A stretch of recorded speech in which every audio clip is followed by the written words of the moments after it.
오늘은 우리 신앙생활하는 성도들의 유형, 연령대, 더불어서 여러분들 목회하는 이 목회자들에 대한 함께 생각을 하면서 은혜를 나누도록 하겠습니다. 오늘 사도 바울이 에베소에 목회하고 있는 디모데에게 성도들을 대할 때 이렇게 하라, 그렇게 하고 있어요. 오늘 우리 수요 예배 나오시는 분들 대부분 늙은이들이에요. 기분 좋아요, 나빠요? 늙은이라는 단어 쓰니까 기분 좋아요, 나빠요? 나쁘죠. 근데 오늘 늙은이라고 되어 있어요.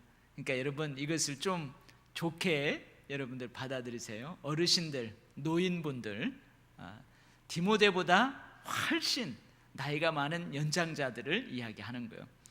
좀 이제 우리 성경 번역할 때도 좀 기분 좋은 단어로 바꾸면 좋을 텐데, 여러분 이왕이면 어르신, 그렇게 노인분 이렇게 하면 좋은데 이 늙은이들 하면은 되게 기분 나빠요. 근데 오늘 성도들 가운데에 디모데, 목회하는 디모데보다 나이를 훨씬 많이 먹은 어르신들이 많다는 거예요. 에베소 교회에도, 우리 교회도 많죠. 어디 한번 여러분 저보다 나이 많으신 분들 손 들어 보세요. 다 드시네, 다 드시네. 다 저보다 나이 많아요. 그 다음에 젊은이들, 여러분 젊은이들 하면은 별로 기분이 안 나빠요, 그죠? 이 젊은이들이 있대요. 이제 젊은이들은 뭐냐면 목회하는 디모데하고 연령이 비슷한 사람들. 근데 오늘 1절에 보면 그 늙은이, 노인을 남자일까 여자일까요? 늙은이를 꾸짖지 말고 했는데 여기에서 남자예요, 여자예요? 남자입니다. 왜냐하면 뒤에 보세요. 꾸짖지 말고 권하되 아버지에게 하듯 하라. 그래서 어르신 남자, 젊은 남자를 1절에서 이야기하고 2절은 뭐라고 그래요? 늙은 여자, 그 다음에 젊은 여자 나와요. 늙은 여자는 우리 권사님들 기분 나빠하지 마요. 디모데보다 나이가 많으신 분들이에요. 많이 드신 우리 여자 성도님들, 집사님들, 권사님들이 에베소 교회에도 있었던 거예요. 그 다음에 젊은 여자는 이제 그 목회하는 디모데하고 비슷한 연령의 여자 성도들. 그래서 오늘은 나이 많은 남녀 성도들, 나이가 젊은 남녀 성도들을 다 성도들이잖아요. 그런 성도들을 대할 때 어떻게 대하래요? 자, 제가 저보다 나이 많은 우리 권사님들을 대할 때에 어떻게 대하래요? 오늘 말씀에 보니까 아버지, 어머니를 대하듯 대하래요. 디모데야, 네가 담임 목사지만, 네가 영적 권위를 가지고 있지만, 네가 목회하는 그 에베소 교회에 너보다 지긋한 연세를 가지고 있는 남녀 성도들을 대할 때에는 남자들은 아버지를 대하듯, 네 아버지를 대하듯 하고, 어머니는 아니 연세 드신 여자 성도들은 어머니를 대하듯 하라, 그렇게 되어 있어요. 만약에 예를 들면 제가 이제 목회를 하는데 우리 권사님들 저보다 나이 많은데 권사님한테, 권사님 그렇게 하면 되겠어요? 이렇게 하세요. 이렇게 할 수 있어요, 없어요? 목회자의 권위로 그렇게 할 수 있죠. 근데 그렇게 하지 말래요. 여러분, 제가 만약에 저희 엄마한테, 어머니 어찌 그렇게 해요? 이렇게 해요. 어머니한테 이렇게 하면은 옆에서 지켜보는 사람들이 저한테 뭐라고 그래요? 저런 하면서 막 뭐라고 하겠죠. 입에 담지 못한 저런 어찌 감히 저 낳아준 엄마가 설령 잘못했다 해도 엄마한테 저럴 수 있어. 그렇죠. 그러니까 목회자도 마찬가지죠. 제가 어르신 권사님들한테 때로는 잘못할 때 엄하게 막 그럴 수 있지만 그렇게 하지 말래요. 네 엄마한테 그러냐? 그러지 말라는 거죠. 그래서 어떻게 해요? 설령 꾸짖을 일이 있어도 권하라는 거죠. 어머니 그렇게 하면은 별로 안 좋을 것 같은데 이렇게 하면 어떨까요? 이렇게 한번 해보세요, 어머니. 이렇게 권하라는 거죠. 권사님, 내가 봤을 땐 권사님 그렇게 하면 안 될 것 같고 이렇게 할 것 같은데 이렇게 해보면 어떨까요? 이렇게 권하래요. 권하래요. 명령하지 말고, 막 꾸짖듯이 하지 말고 권하라는 거예요. 여러분, 제가 어떻게 할까요? 권할까요? 명령할까요? 그렇게 하래요. 사도 바울은 권하래요. 나이 드신 권사님들에게 할 때는 내가 저희 어머니한테 하는 것처럼 그렇게 하래요. 그 다음에 이제 연세 드신 어르신들, 남자분들한테 할 때는 어떻게 하라고요? 아버지한테 하듯 하래요. 아버지한테. 여러분, 아버지한테 제가 감히 아버지 왜 그렇게 하세요? 그렇게 하면 안 돼요. 이렇게 해요. 그럴 수 있어요? 한 장로님들이나 권사, 연세 드신 우리 안수 집사님들한테 아버지에게 하듯이, 집사님 제가 봤을 때는 이거보다 이렇게 하면 좋을 것 같은데요, 이렇게 하면 어떨까요? 이렇게 권하라는 거예요. 명령하지 말고 권하래요. 여러분, 이렇게 하면 좋겠죠? 이렇게 하면 여러분들 기분 좋잖아요. 같은 일도. 그죠? 그렇게 하래요. 그 다음에 젊은 남자 성도한테는 어떻게 해요? 형제에게 대하듯이. 여러분, 가끔 제 동생이 올라오고 제 동생하고 통화해요. 그러면은 우리 아이들이 옆에서 통화하는 거 보고 대화하는 거 봤죠. 그러면은 제 동생이 이렇게 전화를 받으면 딱 형님 그래요. 형님 그래. 형님 그래. 어쩐 일이에요 형님? 이렇게 그러죠. 그러면 제가 야 별일 없냐? 뭐 이렇게 하죠. 근데 이제 제 손 아래 사람이니까 때로는 잘못하면 제가 따끔하게 이야기해요. 그러나 사랑하는 마음으로 하는 거죠. 그렇게 하라는 거예요. 젊은 남자를 대할 때는 형제처럼, 동생처럼, 친구처럼 때로는 그렇게 잘 대하라는 거예요. 그 다음에 젊은 여자 성도들을 대할 때는 자매처럼, 제 누이 동생처럼 잘 대. 온전한 깨끗함으로 대하래요. 그러니까 여러분, 저하고 아주 나이 차이가 많이 나면 제가 권사님 이렇게 안아드려도, 우리 권사님들 안아드려도 누가 오해 안 해요. 그죠? 어머, 목사님이 우리 권사님을 껴안네? 그렇게 안 해요. 그죠? 어머니 같으니까. 손을 꽉 잡아도 어머니 같으니까. 근데 여러분, 저하고 연령이 비슷한 여자 성도를 제가 인사한다고 집사님, 권사님 잘 있었어요 하고 제가 꽉 끌어안아 봐요. 그러면 사람들이 어떻게 해요? 목사님 저 불순하다. 그래서 뭐라 그래요? 온전한 깨끗함으로 자매를 대하듯이 그렇게 대하래요. 자, 오늘은 1, 2절에서 여러분, 교회 성도들을 대할 때에 가정에서 그렇게 형제 자매들을 대하는 것처럼 대하라는 거예요. 그래서 여러분, 우리 한참 이제 가정 사역이 막 교회에서 뜨고 있을 때에 가정 같은 교회 같은 가정, 그런 표어가 있었어요. 한때 그런 표어가 있었어요. 그런 것처럼 여러분, 교회는 피 하나 섞이지 않았지만, 혈육이 아니지만 여러분 가정 같아요. 아버지와 아들과의 관계처럼, 형제 자매처럼 그렇게 잘 사랑으로 대하라. 성도들을 대할 때 그렇게 대하라 그러는 거예요.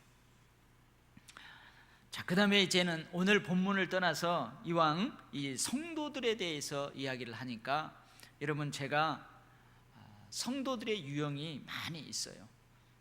여러분들은 이제 제가 목회할 때에 여기 사도 바울이 디모데에게 대하라고 하는 것처럼 그렇게 목회할 거예요.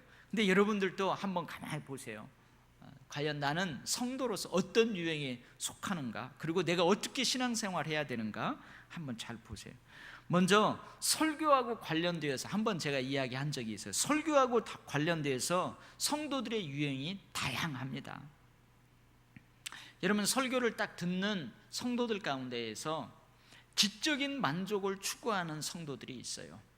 그래서 그 설교를 통해서 뭔가 이 성경 본문의 배경이 되는 그 배경에 대해서 뭔가 지식을 터득하고, 또 지리에 대해서, 기후에 대해서, 또 이 성경 본문을 기록하고 있는 문화에 대해서, 그리고 왜 이 성경을 기록했을까, 이 성경을 처음 읽는 독자들 그 당시의 상황을 생각하면서 하나님께서 이 본문 말씀을 이렇게 기록해 놓은 의도가 무엇일까, 이런 것들에 대해서 지적인 것을 추구하는 성도들이 있어요. 그런 성도들은 뭔가 설교를 통해서 나의 지적인 영역이 꽉 채워지면 은혜 받았다고 해요. 뭔가 새로운 지식을 설교를 통해서 얻고 그러면 은혜 받았다고 해요. 이런 사람들도 설교 듣는데 별 부담감을 갖지 않습니다.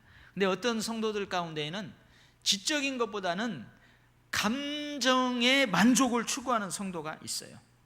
이분들은 이제는 뭐예요? 설교를 통해서 목사님이 한번 확 웃겨줘야 돼. 때로는 목사님이 우리의 감성을 자극해가지고 한번 울려줘야 돼. 그래서 설교를 통해서 웃고 울으면은 그 사람은 은혜 받은 거야. 머릿속이 텅 비어도 가슴을 뜨겁게 해주는 그 설교가 은혜스러운 거예요. 그래서 울고 웃으면서 카타르시스를 경험하는 거예요. 그래서 이런 성도들도 설교를 부담 없이 들어요. 그 다음에 성도들 가운데에는 변화를 추구하는 성도들이 있어요. 저 말씀을 통해서 저 말씀이 나의 삶을 어떻게 변화시킬 것인가, 그런 것을 추구하는 성도가 있어요. 근데 이런 성도들은 설교가 부담스럽죠. 왜냐하면 그 설교를 들으면서 내 잘못이 무엇인가, 내가 고쳐야 될 게 무엇인가, 내가 지금 바르게 신앙생활하고 있는가 부담이 돼요. 자신의 내면, 자신의 생각, 자신의 가치관, 그것을 기초로 해가지고 지금 살아가고 있는 나의 삶이 바람직하게 살아가고 있는가, 여러분 이런 것들에 대해서 이 설교를 통해서 막 들려진다는 거예요. 그런 것들을 추구하는 거예요. 그래서 오늘 주신 말씀 가지고 내가 일주일 동안 이렇게 살아야 되겠다, 그래요. 부담이 돼요. 근데 부담스럽지만 이러한 마음 자세로 설교를 듣는 사람은 자신의 삶도 변화되고 자신이 살아가는 주위의 사람들도 변화시켜요. 그 다음에 설교를 듣는 사람 가운데 설교자를 추구하는 사람이 있어요. 이 말은 뭐냐면 설교 내용이 지적이든지 감동적이든지 뭐 좀 적용을 강조하든지 그런 거 안 따져요.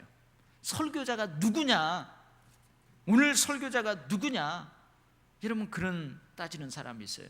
그래서 오늘 오후 설교 담임 목사님이 설교하면 많이 나오고 부교육자가 설교하면 적게 나오고, 또 외부에서 아주 내가 좋아하는 설교자가 설교한다, 집회를 한다, 그럼 많이 나오고, 오늘 오후 집회를 하는데 별로 이름도 알려주지 않고, 그리고 내가 별로 안 좋아하는 설교자가 오면 별 교회 가기 싫고 예배 가기 싫고 그런 유형이 있어요. 설교자가 누구인가에 따라서 그 설교를 쭉쭉 흡수하기도 하고 그냥 은혜 못 받기도 하고 그런 사람들이 있어요. 여러분은 어떤 스타일이에요? 다 그런 스타일입니다. 근데 이렇게 성도들 가운데에는 다양하다는 거예요. 성도들의 유형, 스타일이 다양하다는 거예요. 제가 오늘 설교를 준비하면서 혹시 신앙생활과 관련해 가지고 교인들의 유형을 재미있게 이렇게 이미지로 빗대어서 이렇게 해놓은 것은 없을까 하고 여기저기 한번 찾아봤어요. 그랬더니 있대요. 한번 잘 들어봐요. 신앙생활과 관련해 가지고 감투교인이 있답니다. 감투교인. 이건 뭐냐면은 교회에서 감투를 안 주면은 교회 안 나오려고 하는 성도. 교회에서 뭐 회장을 맡겨줘야 돼. 회장이라도 맡겨주고 뭐 그래야 된다. 인력거 교인이 있대요. 인력거가 뭐예요? 끄는 거죠. 신방을 가가지고 끌어내야만 겨우 교회에 나오는 교인들이 있대요. 오락교인도 있대요. 그게 뭐냐면 친목회, 운동 경기하고 야유회 한다, 그때만 교회 나오는 사람. 벙어리 교인이 있대요. 신앙생활 오래 해도 기도생활은 전혀 안 해가지고 기도 인도 시키면은 한마디도 못하는 벙어리 교인들도 있대요. 그 다음에 시험 채점관 교인도 있답니다. 오늘 목사님 설교는 몇 점? 80점, 50점. 오늘 설교는 빵점. 성도들의 신앙, 그 집사님 신앙은 빵점. 채점하면서 비판적인 교인들이 있대요. 또 찾아보니까요, 유람선 교인도 있다네요. 유람선 타고 이리 여행하고 저리 여행하는 것처럼 이 교회 저 교회 방황하는 교인들도 있대요. 광고 교인도 있대요. 광고 교인. 광고 교인이 뭔가 봤더니 자기 사업하는데 사업적 실속을 찾으려고, 자기 사업체에 알리려고 믿음하고는 상관없이 그냥 교회 나오는 사람도 있대요. 묵상 교인도 있대요. 묵상 교인. 묵상하는 거 좋잖아요. 뭔가 봤더니 예배 시간에 예배만 시작하면 조는 교인, 묵상 교인이래요. 국회의원 교인도 있답니다. 국회의원 교인은 뭔가 봤더니 한 가정에서 대표로 그 사람만 나오는 교인. 그 다음에 가시 교인이 있대요. 가시 교인. 교회에서 가시 노릇하는 교인. 장례위원 교인도 있대요. 부모의 장례식 예비를 위해서 나오는 성도. 크리스마스 트리 장식 교인도 있대요. 쉴 새 없이 꺼졌다 켜졌다 꺼졌다 켜졌다 하는 교인도 있고, 냄비 같은 교인, 냄비 교인, 이건 여러분 다 잘 알잖아요.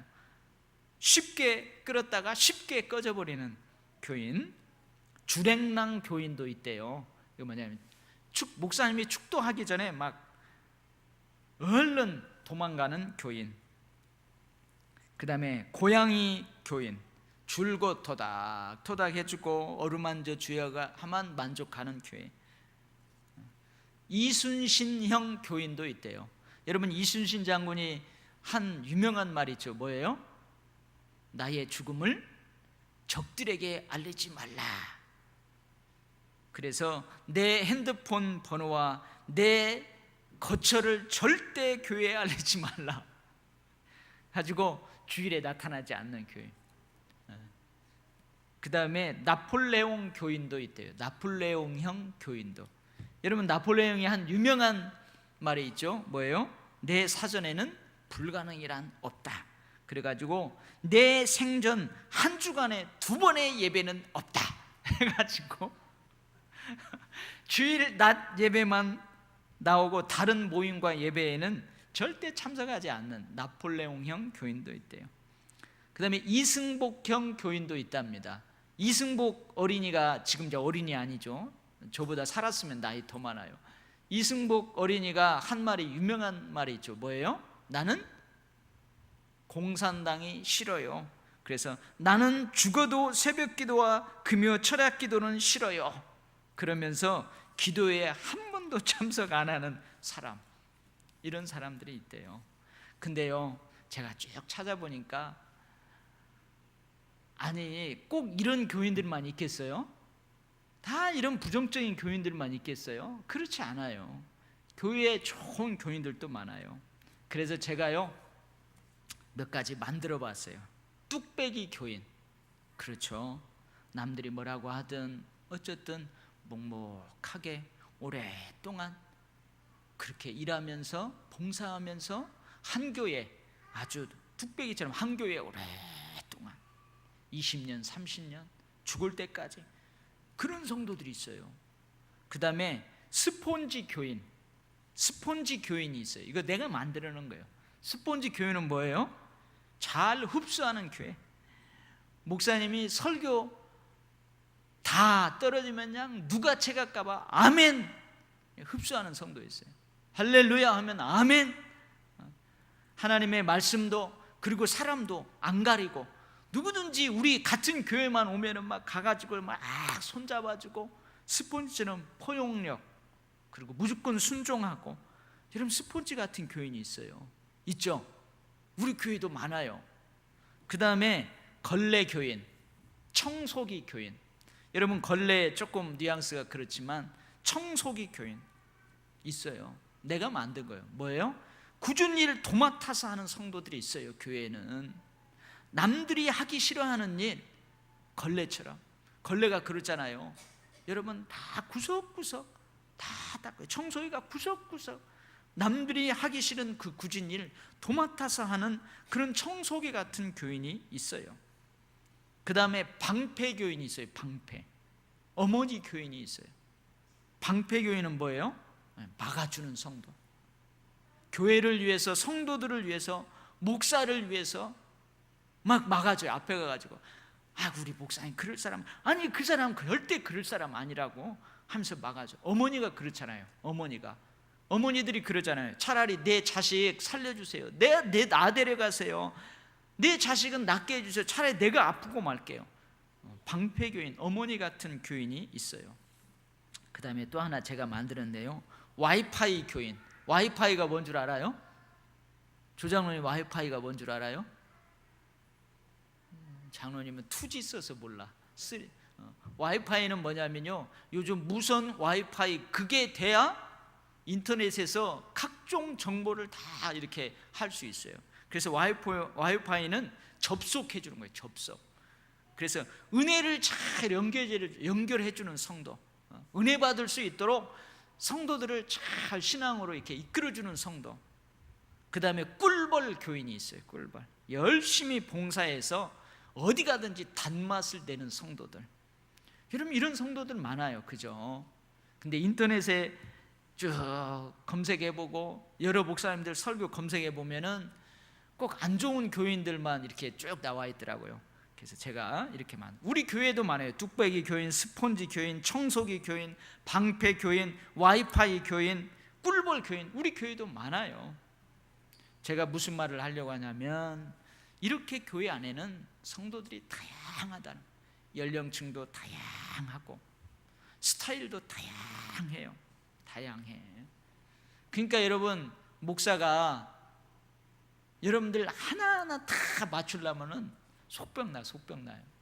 그러니까 여러분들이 가능하면 저한테 잘 맞추고 따라오세요. 제가 틀리지 않는 이상. 그래서 여러분, 교인을 망가뜨리는 방법이 있대요.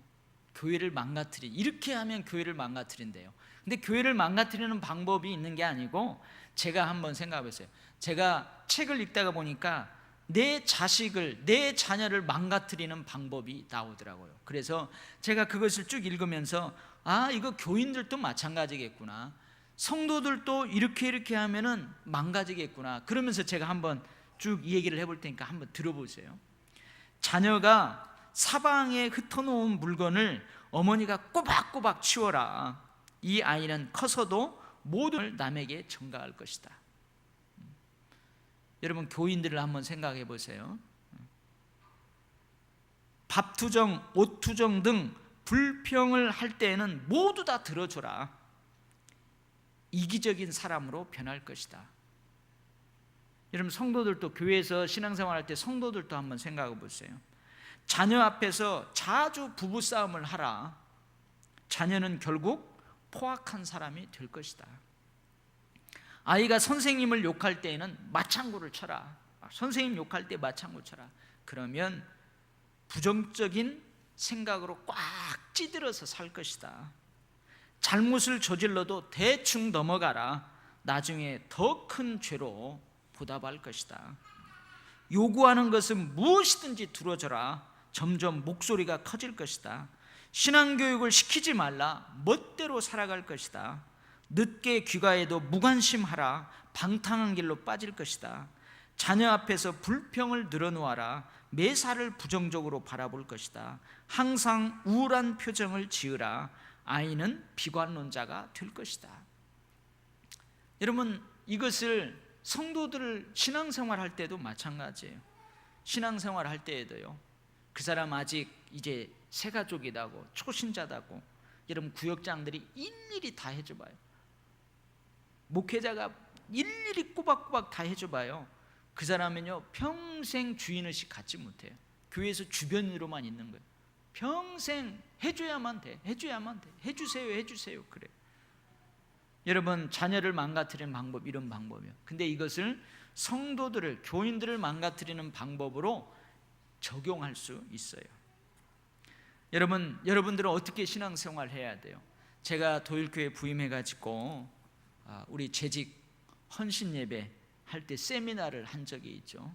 그때 우리가 신앙생활을 어떻게 해야 되는가? 여러분, 어떻게 신앙생활 해야 돼요? 복음에 기초한 충성 봉사를 하라고 그랬어요. 복음은 예수 그리스도예요. 예수 그리스도는 살리는 영성을 가지고 있는 분이에요. 어떻게든지 살리려고, 이러한 살리는 영성에 기초한 헌신을 하라는 거죠. 그 다음에 하나됨의 원리 기억나요? 어떤 일들을 해나갈 때에 100% 좋게 그 일을 만들었어요. 그러나 그 일 100% 좋게 만드는 과정에서 서로 찌그락짜그락하고 싸우고 피 터지고 상처받고, 그러면은 여러분 100% 아름답게 잘 보이게 그 일을 완성했어도 그건 100% 이룬 게 아니에요. 근데 50% 성과만 냈어요. 근데 그 50%의 성과를 내는 가운데 서로 사랑하고 위해주고 하나 되고, 여러분 그러면 50% 이상 100% 성과를 본 거예요. 그래서 하나됨의 원리, 그 다음에 영적 능력과 영적 겸손함으로 내 경험, 내가 가지고 있는 노하우를 너무 과신하지 말고 성령님이 주시는 은사와 은혜, 그것을 영적 능력으로 삼아 사역의 능력으로 삼아서 일하는 거예요.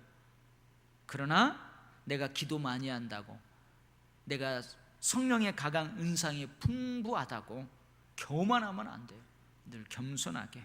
그 다음에 하나님을 사랑하고 교회를 사랑하고 교인들을 사랑하는 그러한 성도와 목회자라, 그런 마음 자세로 신앙생활을 해야 한다 그랬어요. 그래서 여러분 정말로 우리가 그렇게 신앙생활 해 나가시기를 바랍니다. 자, 그러면 여러분들 설교 들으면서 목사님은 우리 성도들 이런 유형이 있다고 이야기도 하고, 또 우리 성도들이 이렇게 신앙생활하면은 참 좋겠다고 얘기했는데, 그럼 여러분들의 입장에서 오늘 사도 바울이 에베소 교회를 목회하는 디모데에게 권면했던 것처럼 여러분들을 영적으로 잘 지도해 주는 목회자가 어떤 목회를 해나갔으면 좋겠어요?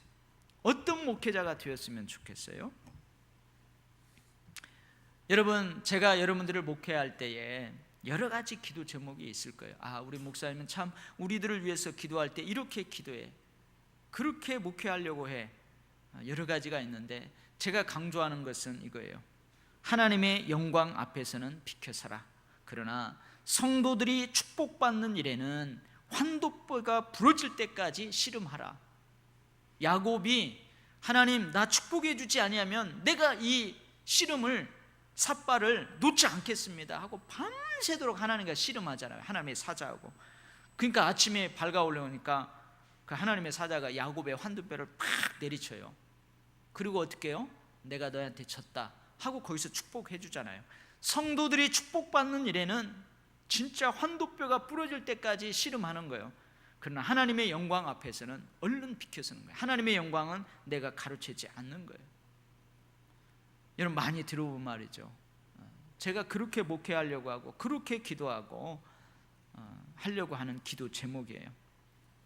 여러분 한번 들어보세요. 제 아내가 언제 써줬는지 모르겠어요. 제 아내가 제가 목회할 때 노트에다가 이렇게 해가지고, 자기도 어디서 베꼈겠죠. 어디 책을 읽다가 베꼈는지 아니면은 무슨 신문을 보다 베꼈는지 목양기도라는 시를 이렇게 자기 친필로 써가지고 아마 언제 둔인지 기억도 안 나요. 저한테 줬어요. 근데 제가 그것을 버리지 않고 지금까지 가지고 있습니다. 그래서 제 방에 들어온 벽에다가 압정으로 해가지고 꽂아놨어요. 그래서 제 아내가 그 노트 한 장으로 이렇게 썼는데 그게 오래돼가지고 좀 색깔도 바래고 그랬어요. 근데 제가 그거 지금 꽂아놓고 있는데, 그러면서 제가 가끔 제 기도로 그것을 읽습니다. 한번 제가 읽어볼게요. 주님, 저를 위해서가 아니라면 그들을 위해서라도 주께서 그들의 교사로 택하신 저를 가르치소서. 주께서 그들의 지도자로 삼으신 저를 지도하소서. 그들의 주관자인 저를 주관하소서. 사랑의 주님, 들뜬 자를 가라앉히고 낙심한 자를 위로하며 연약한 자를 붙들어주는 법을 가르치소서. 상대의 기질과 성격과 성향에 따라, 상대의 이해력의 정도에 따라 매 경우마다 시간과 장소에 맞게 주님께서 원하시는 모습대로 나 자신을 모두에게 맞추는 법을 가르치소서. 사랑의 주님, 제가 그들을 얼마나 사랑하며 사모하는지, 제 마음이 얼마나 그들을 향하는지 주께서 아십니다. 여러분, 제가 자기 남편이 좀 목회할 때 이런 모습으로 목회했으면 좋겠다고 자기 기도 제목이고, 또 남편도 이렇게 기도하면서 이렇게 목회했으면 좋겠다 하고 제 아내가 오래전에 써준 기도 제목이에요. 시예요. 그 다음에 제가 목회하면서 고훈 목사님이 쓴 시가 있어요. 그 시도 이제 제가 프린트를 해가지고 제 방 벽에다가 꽂아놨어요. 그것도 오래돼가지고 색이 바랬습니다. 사명이라는 시입니다. 제가 한번 읽어볼게요. 이 한 목숨 주님의 복음 증거하기 위함일진데 이 일 위하다 피를 토해 쓰러짐이 그 또한 영광입니다. 이 한 목숨 당신의 도구일진데 쓰임받아 소멸됨이 빗댈 수 없는 은총입니다. 이 한 목숨 당신의 것일진데 당신이 죽어 내가 살았으니 나 죽어 교회 산다면 이것은 나의 기쁨입니다. 이 한 목숨 세상을 섬기라 보낸 몸일진데 이 일 위하다 지쳐 쓰러짐이 마땅한 일입니다. 그 다음에 제가 목회자는 이러이러해야 된다 해가지고 여러분하고도 함께 나눴어요. 기도 제목이죠. 또 이 목회자는 이러이러한 자니까 이런 정체성을 가지고 제가 목회하려고 노력하는 거예요. 한번 들어보세요. 목회자는 교회의 부흥과 성장, 성도들의 행복을 위해 부름받았습니다. 목회자는 하나님의 영광 앞에서 영광을 가로채지 않도록 비켜서고 성도들의 아픔, 고통, 질병, 가난의 십자가를 짊어지는 자입니다.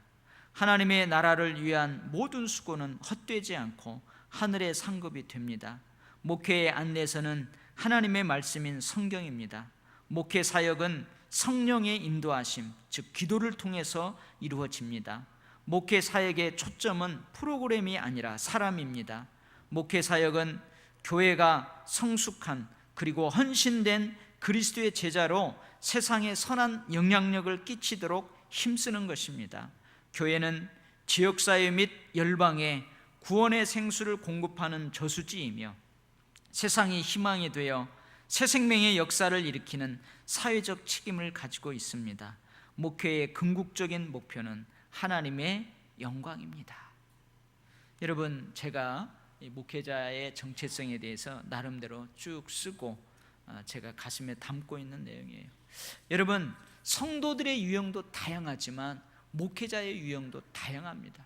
여러분, 성경에도 여러분 바울 목회자, 바울과 같은 목회자가 있고 바나바와 같은 목회자가 있어요.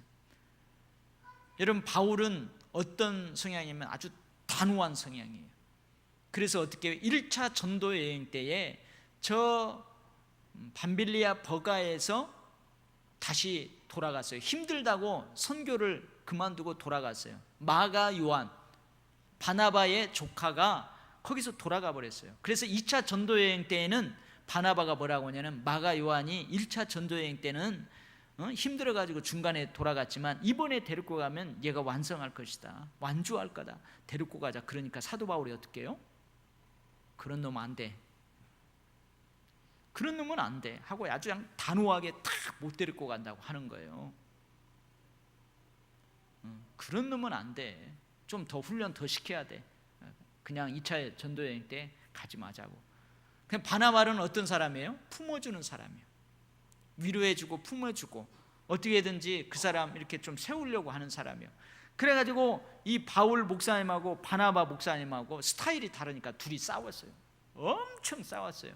그래서 2차 전도여행 갈 때 바울은 실라를 데리고 다른 데로 가버리고 바나바는 마가 요한을 데리고 저 구브로로 가고 그랬어요. 목회 스타일이 달라요. 여러분, 스타일이 꼭 그 스타일이 다르다고 틀리는 것은 아니에요. 근데 성도들의 유형도 여러 가지가 있는 것처럼 목회자의 스타일도 여러 가지가 있어요. 여러 가지가 있어요.